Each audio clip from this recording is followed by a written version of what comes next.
नमस्कार, मैं chief editor anti corruption India news से।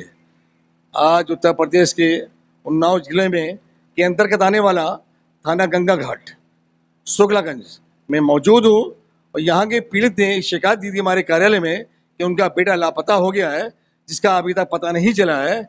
और मैं आज उस पीड़ित के घर पे आया हूँ और उनसे जानकारी लेता हूँ क्या प्रकरण, क्या मामला है, इनका बेटा कैसे गायब हुआ और किसके द्वारा गायब किया गया है, वो उससे अवगत कराएं। आपका क्या नाम है? मोहम्मद शब्बीर। शब्बीर जी, आपके बारे में मुझे जानकारी हुई है कि आपका बेटा लापता हो गया है, जिसकी आपने कार्रवाई यहाँ के प्रशासन को भी अवगत कराया है। उसके बावजूद अभी बेटा आपका नहीं मिला है। क्या कारण, बेटा क्यों नहीं मिला और अभी तक आपने क्या कार्रवाई कराई, उससे अवगत कराएं।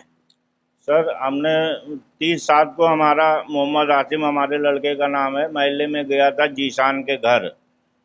जीशान के घर गया, उनके फिर उसके बाद से हमारे घर नहीं आया है। ये भी पता चला है कि लड़की का मामला है, लड़की से अलशिफा नाम है, उससे बहसबाजी हुई है। उसका 2 लड़के और पहले से उससे मोहब्बत करते हैं। जैसा कि अवगत करा रहे हैं, कोई लड़की बीच में है अलशिफा, जिसका संबंध और लोगों से भी है और इनके बेटे से भी था। उसको रास्ते से हटाने के चक्कर में इन बेटे के साथ जो ट्रेजेडी हुई है, इनका कहना है मेरा बेटा जो लापता हुआ है वो उनके ही कारण लापता हुआ है, जो अलशिफा लड़की है उनके परिवार के द्वारा। तो मैं इनसे जानकारी कर लेता हूँ, अगर इन्होंने एफआईआर कराई तो किसके खिलाफ कराई, क्या प्रकरण था? हमने एफआईआर कराई है जीशान के नाम, और जीशान हमारे लड़के को लेके गया है। और अलशिफा के नाम कराए, उनके माँ के नाम। इन लोग कोई बता नहीं रहे हैं, हर चीज इनको मालूम है और इनसे पूछा जाता है या दरोगा जो पसीना पसीना हो जाते हैं ये।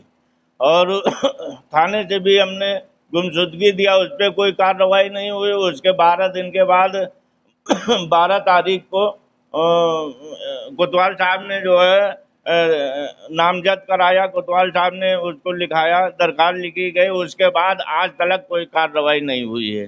जैसा कि पीड़ित का कहना है कि मैं थाने की चक्कर लगा लगाए परेशान हो चुका हूँ, यहाँ के प्रशासन को भी अवगत कराया, शासन प्रशासन पर मैंने चिट्ठियां भी भेजी, उसके बावजूद भी अभी तक कोई कार्रवाई नहीं हुई। और ऐसा प्रतीत होता है पुलिस की भूमिका संदिग्ध है।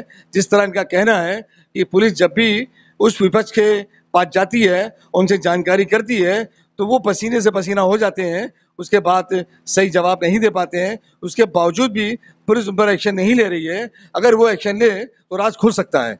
आपका क्या कहना है? आपका पूरा शक है जिशान के लोगों ने, जिशान ने, उनके फैमिली मेंबर ने आपके बेटे को गायब करा दिया है, आपका कहना ये है। और उस पर पुलिस का क्या एक्शन, क्या कार्रवाई है? पुलिस कुछ भी नहीं कर रही है। हम दर दर भटक रहे हैं। हम एसपी साहब के वहाँ गए हैं, लखनऊ गए हैं, ब्रजेश पाठक के वहाँ गए हैं, आईजी के पास गए हैं। उसके बाद भी कोई कार्रवाई यहाँ से नहीं हो रही है और हम लोग बहुत परेशान हैं। हम पूरे परिवार से आत्महत्या कर लेंगे। और बाबा जी के पास भी हम गए थे, योगी जी बाबा जी के पास, मगर उस दिन पानी गिर रहा था, सर से मुलाकात नहीं हो पाई। हमें उनके ऊपर बहुत भरोसा है, हम फिर जाएंगे उनके पास। वो बहुत परेशान है, कोई कार्रवाई नहीं। एक लड़का हमारा 2020 में 12 जून को गायब हुआ, वहाँ उसका भी कोई गंगा घाट थाने से कुछ भी नहीं, भगा देते थे, कहते थे कुछ नहीं हो पाएगा। गंगा घाट थाने से कोई कार्रवाई नहीं हो रही है और हमसे पैसा भी लिया है दरोगा ने 10,000 रुपया। जैसा कि पीड़ित अवगत करा रहे हैं, जो पुलिस की भूमिका है वो संदिग्ध है। अगर पुलिस चाहे इस राज का खुलासा हो सकता है कि पुलिस ने इस मामले को संज्ञान नहीं लिया, ना सीरियस होकर काम किया, जिस कारण पीड़ित परेशान दर दर भटक रहे हैं। और इन्होंने योगी जी से भी फरियाद की थी, लेकिन अभी तक कोई इनको उसमें सिर्फ आश्वासन ही मिला है, अभी कोई कार्रवाई नहीं हुई है। और दोबारा जाने का इनका प्लान फिर हो गया है। योगी जी पे बड़ा भरोसा है इनको कि वहां से हमें न्याय मिलेगा। और इनका कहना है मैं पुलिस द्वारा जो कार्रवाई कराई और पुलिस द्वारा मैंने उनकी सुविधा शुल्क मांगा, वो भी उनकी डिमांड पूरी की, उसके बावजूद भी उन्होंने कोई हमारी मदद नहीं की और मेरा लड़का अभी भी लापता है, मेरे पास नहीं है। अगर आपको यहाँ से इंसाफ नहीं मिलता है, आपका अगला कदम क्या होगा? हमारा अगला कदम यही होगा कि पहले तो अभी हम एक बार बाबा जी के पास जाएंगे, योगी जी के पास हम जाएंगे, सर के पास हम अपनी बात बताएंगे। कोई कार्रवाई नहीं हो, पोर्टल लैब पे भी पड़ा हुआ है हमारा। और उसके बाद अगर नहीं होगा तो हम लोग जब आत्महत्या कर लेंगे। क्या करें, 2 लड़के हमारे गायब हैं। ये तो हमारा मुकदमा लिखा गया, हिंदुस्तान लाइव पत्रकार हैं भैया लोग। जैसा कि इनका कहना है मेरा मुकदमा भी नहीं लिखा जा रहा था, लेकिन कुछ मीडिया ने दबाव बनाया, तब जाके मुकदमा लिखा गया। लेकिन मुकदमा लिखने के बावजूद भी उसका कोई लाभ नहीं मिला, न ही कोई विवेचना हुई, न कोई इसमें कोई जांच हो रही है, और पीड़ित दर भटक रहे हैं, न ही कोई मुलजिम गिरफ्तार हुआ अभी तक। और मैं देख रहा हूँ साथ में एक महिला भी है, मैं उससे ही बात करता हूँ। आपका क्या नाम है? साहिमा बेगम। साबिया बेगम, जो बच्चे गायब हैं, आप उनकी कौन है? माँ। ये उनकी माँ है। आपका क्या कहना है, आपको क्या जानकारी है इसके मामले में? मेरा लड़का इनके दिशान के घर से गायब हुआ है और पुलिस जो है कार्रवाई नहीं कर रही है। बहुत दौड़ चुके हैं, बहुत थक चुके हैं, कोई कार्रवाई नहीं कर रही है। जैसा कि आपका कहना है जिशान के घर से गायब हुआ है जी, और जो उसके यहाँ जो लड़की, वो जिशान की कौन है? उसकी बहन है अलसिफा। इनका कहना है अलसिफा उसकी बहन है, जिससे इनके बेटे का अवैध संबंध है। और इनका कहना है क्या और लोगों से भी उसकी जान पहचान थी लड़की की? हाँ, 2 लड़के और थे उसके, जहाँ पहले रहते थे इन लोग, वहाँ पे। इनका कहना है उस लड़की से और भी लोगों के संबंध है। और इनके बेटे को, आपका क्या कोई शक है आपके बेटे की हत्या कर दी गई, या क्या कारण है बच्चा आपका लापता हो गया?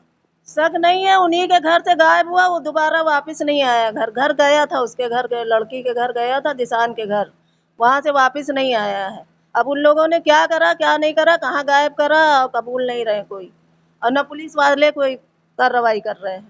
इनका पूरा शक है कि उस दिशान का परिवार, इन लोगों ने ही भाई बेटे की हत्या कर दी है, या कहाँ गायब कर दिया है। वो चाहे, पुलिस चाहे तो उनसे दबाव बनाकर मेरे बेटे को बरामद कर सकती है। ये परिवार दर दर भटक रहा है, दर दर ठोकरे खा रहा है, जिसको कोई इंसाफ नहीं मिल रहा है। इनको योगी जी पे बड़ा भरोसा है। मैं इनकी बात को अपने चैनल के माध्यम से योगी जी को अवगत कराऊंगा, ताकि इनकी बात को संज्ञान ले, उनको न्याय मिले। मैं आपकी बात को अपने चैनल के माध्यम से योगी जी को अवगत कराऊंगा। आप उनसे क्या फरियाद करेंगे? योगी जी से यही है कि हमारा मदद करें, बस हमारी मदद करें, नहीं तो हम दिल्ली तक भी जाएंगे। हम बिल्कुल अब के लिए हम दिल्ली योगी जी से क्या मदद चाहते हैं? हम मदद चाहते हैं कि हमारा लड़का मिल जाए सर, पर हमारा लड़का मिल जाए। हमारे 2 लड़के गायब हैं, एक 12 जून को 2020 में, और एक ये 30/7 को गायब है लड़का। इनका कहना है एक बेटा, योगी जी से भरोसा है, बहुत भरोसा। हमारे लड़के भी इनके सब, हमारे गोल्डी भैया हैं सब, उनके सब जुलूस में रहते हैं हमारे लड़के, हमेशा सब साथ में। इनका कहना है कि मैं योगी जी का चाहने वाला हूँ, मानने वाला हूँ। योगी जी पे बड़ा भरोसा है कि अगर वो चाहें तो मेरी मदद करके मेरा बच्चा बरामद करा सकते हैं। और मैं अपने चैनल के माध्यम से भी उनको अवगत कराऊंगा, ताकि वो संज्ञान लें और इनको इंसाफ मिले। अब हमारे चैनल के माध्यम से कुछ बताना चाहें और तो बता सकते हैं। सर यही है कि हमारी मदद हो जाए, हमारा लड़का हमको मिल जाए। हम लोग बहुत परेशान ये हैं। जो पुलिस गंगा घाट की है, मुकदमा लिख जाने के बाद से उनकी गतिविधियां क्या हैं? क्या वो नहीं, कोई कार्रवाई नहीं। हमसे दरोगा जी साहब कहते हैं कि हमसे ज्यादा जानते हो क्या। हम जाते हैं वहां तो कहते हैं हमसे ज्यादा जानते हो क्या। जब हमारा मुकदमा लिखा गया, नामजद लिखा गया है, कोतवाल साहब ने खुद लिखवाया है उसको, उसके बाद ये उधर से भी पैसा खाली नहीं और ज्यादा पैसा खाए हुए हैं दरोगा उधर से। तो जो 2 लड़कों को नाम दिशान ने बताया है, उसको दबा रहे हैं, उधर से पैसा खा लिया है इन लोगों ने, इसलिए दरोगा जी कोई काम नहीं कर रहे हैं। हमने भी दिया 10,000 रुपया, जो हमसे कहे वो हमने किया है। जैसा कि पीड़ित अवगत करा रहे हैं, जो इस केस के विवेचना अधिकारी हैं, उनका क्या नाम है? हरिनिवास शर्मा।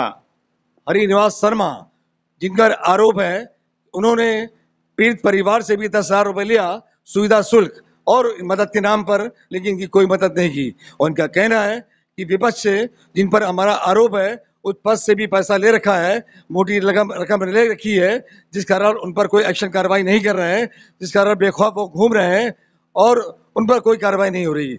सिर्फ खानापुरी हो रही है पुलिस की और कोई कार्रवाई नहीं हो रही है। ये कमिश्नर हो जाने के बाद से ये था कि पुलिस की पीड़ित को न्याय मिलेगा और पीड़ित की सुनवाई होगी, लेकिन ऐसा कुछ प्रतीत नहीं हो रहा है। न कोई सुनवाई हो रही, पीड़ित दर दर भटक रहे हैं और दर दर ठोकरे खा रहे हैं, उनकी कोई सुनवाई नहीं हो रही है। मैं पीड़ित परिवार से कहना चाहूँगा, वो मैं इनकी बात को भी आला अधिकारी को पहुँचाऊँगा, ताकि इनकी मदद हो। और कुछ बताना चाहें तो बता सकते हैं। बस सर, एंटी करप्शन से हमारी जो मुख्यमंत्री तक खबर पहुंच जाए वो ज्यादा बेहतर है। हमारी सुनेंगे वो, हमारा हो जाएगा, कोई लड़के का पता चल जाएगा। इनका कहना है मैं एंटी करप्शन पे भरोसा करता हूँ, वो अपने चैनल के माध्यम से हमें न्याय दिलवाएं। और मैं इनकी बात को यहाँ के आला अधिकारी के अलावा मुख्यमंत्री को, यहाँ के प्रशासनिक अधिकारी को अवगत कराऊंगा ताकि इस पर एक्शन हो और कार्रवाई हो और इनका बच्चा बरामद हो। अब अगली अपडेट में किसी नए प्रकरण से अवगत कराएंगे। तब तक ये राष्ट्रीय अंतर्राष्ट्रीय खबरों से बने रहिए एंटी करप्शन इंडिया न्यूज के साथ। मैं chief editor Athar Hussain anti corruption से, साथ में कैमरामैन फिरोज खान। नमस्कार, जय हिंद।